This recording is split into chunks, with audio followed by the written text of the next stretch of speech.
Hi friends, Manjula ಕ್ಲಾಸಸ್ಗೆ ಎಲ್ಲರಿಗೂ ಸ್ವಾಗತ. ಇಂದಿನ ಪ್ರಚಲಿತ ಘಟನೆಗಳ ಒಂದು ತರಗತಿಯನ್ನು ಸ್ಟಾರ್ಟ್ ಮಾಡೋಣ.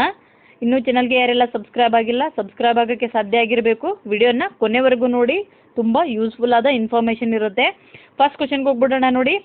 ದೇಶದ ಮೊದಲ ಮಿಲಿಟರಿ ಮೆಡಿಸಿನ್ ಕೇಂದ್ರ ಎಲ್ಲಿ ಚಾಲನೆಗೊಂಡಿತು?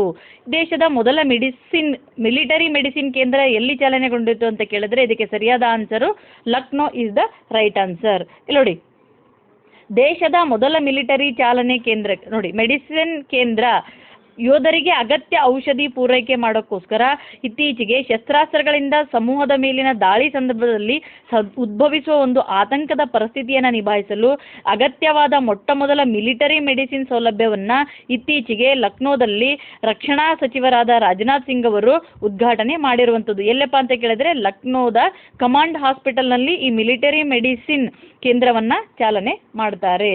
ಇನ್ನು ನೆಕ್ಸ್ಟ್ ಕ್ವಶನ್ ನೋಡಿ. ಇತ್ತೀಚೆಗೆ ಭಾರತದ ಯಾವ ತಾಣವು ವಿಶ್ವ ಪಾರಂಪರಿಕ ತಾಣಗಳ ಪಟ್ಟಿಗೆ ಸೇರ್ಪಡೆಯಾಗಿದೆ? ನೋಡಿ, ಯುನೆಸ್ಕೋದ ವಿಶ್ವ ಪಾರಂಪರಿಕ ಪಟ್ಟಿಗೆ ಸೇರ್ಪಡೆಯಾದ ಭಾರತದ ಯಾವ ಒಂದು ಸ್ಥಳ ಇತ್ತೀಚೆಗೆ ಸೇರ್ಪಡೆಯಾಯಿತು ಅಂತ ಕೇಳಿದ್ರೆ option A is the right answer. ಇಲ್ಲಿ ಕನ್ಫ್ಯೂಸ್ ಆಗ್ಬಿಡ್ದು, ಹಂಪಿನೂ ಇದೆ ಮತ್ತೆ ಪಟ್ಟದಕಲ್ಲೂ ಇದೆ ಅಂತ ಕೇಳಿದ್ರೆ ನೋಡಿ, ಅವೆಲ್ಲ ಮೊದಲಾಗಿರ್ತಕ್ಕಂಥದ್ದು. ಇತ್ತೀಚೆಗೆ ರೀಸೆಂಟ್ಲಿ ಅಂತ ಕೇಳಿದ್ರೆ ಅದು ಸಾರಾನಾಥದ ಬೌದ್ಧ ತಾಣ, ಅದು 2026ರಲ್ಲಿ ಆಗಿರುವಂಥದ್ದು. ನೋಡಿ, ಇದರ ಬಗ್ಗೆ ಒಂಚೂರು ಇನ್ಫಾರ್ಮೇಷನ್ ಇದೆ. ಯುನೆಸ್ಕೋ ಪಟ್ಟಿಗೆ ಸಾರಾನಾಥ ಸೇರ್ಪಡೆ ಆಗಿರುವಂಥದ್ದು. ಒಟ್ಟಾರೆಯಾಗಿ 25 ತಾಣಗಳನ್ನು ಸೇರ್ಪಡೆ ಮಾಡಲಾಗಿರುವಂಥದ್ದು. ಅದರಲ್ಲಿ ಭಾರತದ ಒಂದು ತಾಣ ಅಂತ ಕೇಳಿದ್ರೆ ಸಾರಾನಾಥ ಬೌದ್ಧ ತಾಣ, ಸರಿನಾ? ಇಲ್ಲಿ ನೋಡಿ, ದಕ್ಷಿಣ ಕೊರಿಯಾದ ಬುಸಾನ್ನಲ್ಲಿ ಜುಲೈನ 19-20ರವರೆಗೆ ನಡೆದ ವಿಶ್ವ ಪರಂಪರೆಯ ಸಮಿತಿಯ ಒಂದು 48ನೇ ಅಧಿವೇಶನದಲ್ಲಿ ಈ ನಿರ್ಧಾರವನ್ನು ಕೈಗೊಂಡಿರ್ತಕ್ಕಂಥದ್ದು. ಇನ್ನು ಭಾರತದಲ್ಲಿ ಒಟ್ಟು ವಿಶ್ವ ಪಾರಂಪರಿಕ ತಾಣಗಳು ಎಷ್ಟಿದಾವೆ ಅಂತ ಕೇಳಿದ್ರೆ ಒಟ್ಟು 44 ಇದ್ದಾವೆ.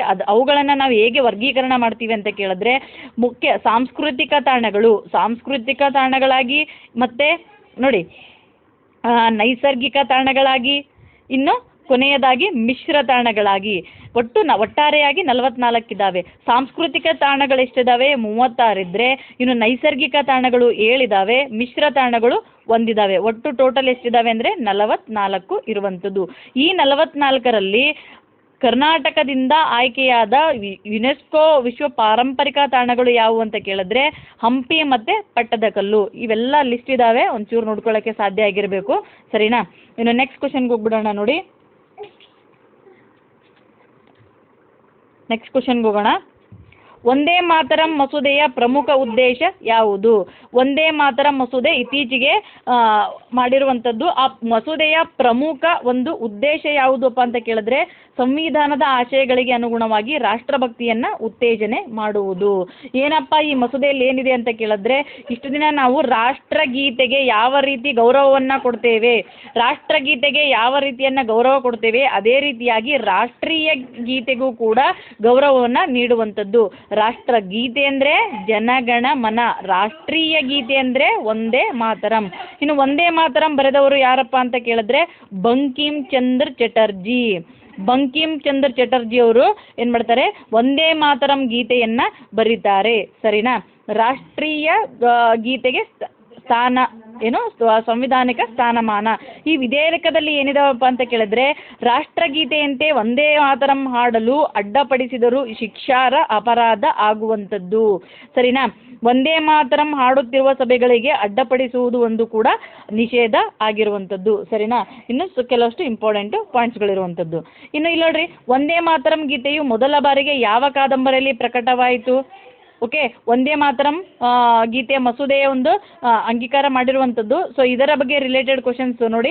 ವಂದೇ ಮಾತರಂ ಗೀತೆಯ ಮೊದಲ ಬಾರಿಗೆ ಯಾವ ಕಾದಂಬರಿಯಲ್ಲಿ ಪ್ರಕಟವಾಯಿತು? ಇದನ್ನು ನೀವು ಸರ್ಚ್ ಮಾಡಿ ಅಥವಾ ತಿಳಿದುಕೊಂಡಿದ್ರೆ ನೀವು ನನಗೆ ಕಮೆಂಟ್ ಬಾಕ್ಸ್ ಮುಖಾಂತರ ಹಾಕಬೇಕು, ಸರಿನಾ?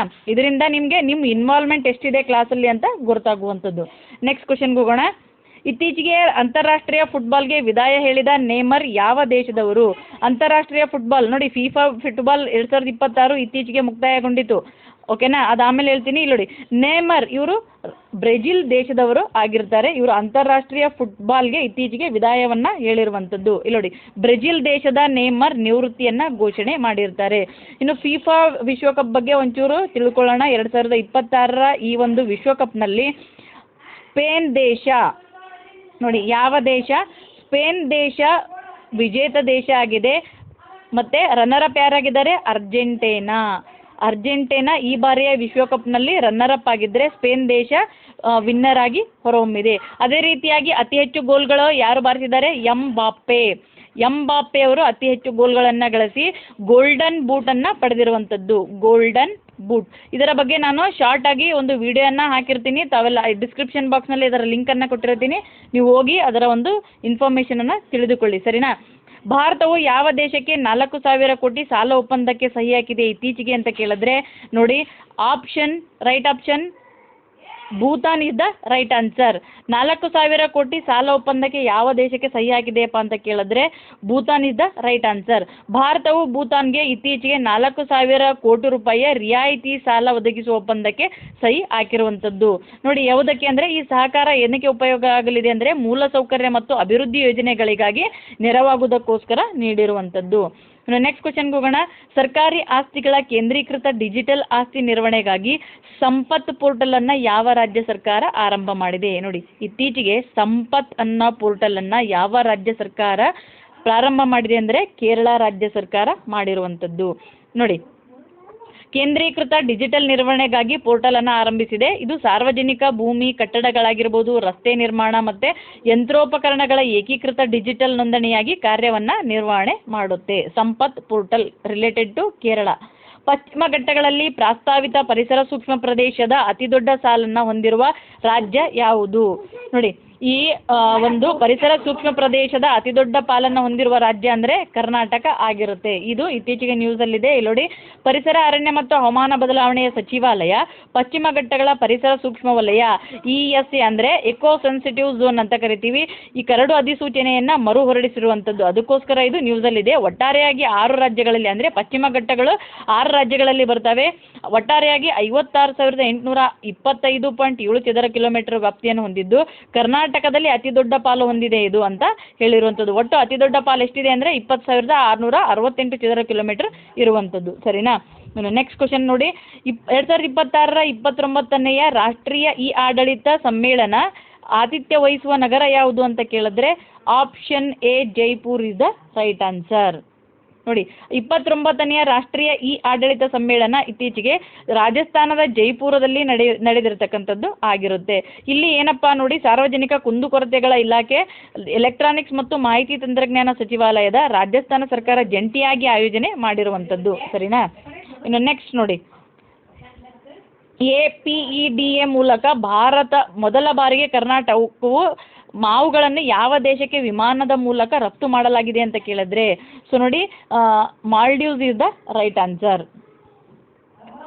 ಸೊ ಇಷ್ಟು ಇಂದಿನ ಪ್ರಮುಖ ಪ್ರಚಲಿತ ಘಟನೆಗಳಾಗಿರ್ತವೆ.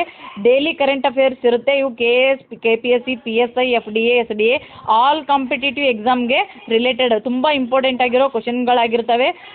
ನಿಮಗೆ ಕ್ಲಾಸ್ ಇಷ್ಟ ಆಗಿದ್ದರೆ ಲೈಕ್ ಮಾಡೋದನ್ನು ಮರಿಬೇಡಿ ಮತ್ತು ನಿಮ್ಮ ಅನಿಸಿಕೆಗಳನ್ನು ತಪ್ಪದೇ ಕಮೆಂಟ್ ಬಾಕ್ಸ್ ಮುಖಾಂತರ ತಿಳಿಸಿಕೊಡಿ ಅಂತ ಹೇಳ್ತಾ ನಿಮಗೆ ಯೂಸ್ ಆಗಿದ್ದರೆ ನಿಮ್ಮ ಫ್ರೆಂಡ್ಸಿಗೂ ಕೂಡ ಯೂಸ್ ಆಗುತ್ತೆ. ಶೇರ್ ಮಾಡಿ. ಇನ್ನೂ ಯಾರೆಲ್ಲ ಸಬ್ಸ್ಕ್ರೈಬ್ ಆಗಿಲ್ಲ ಸಬ್ಸ್ಕ್ರೈಬ್ ಮಾಡ್ಕೊಳ್ಳಿ. Thank you so much.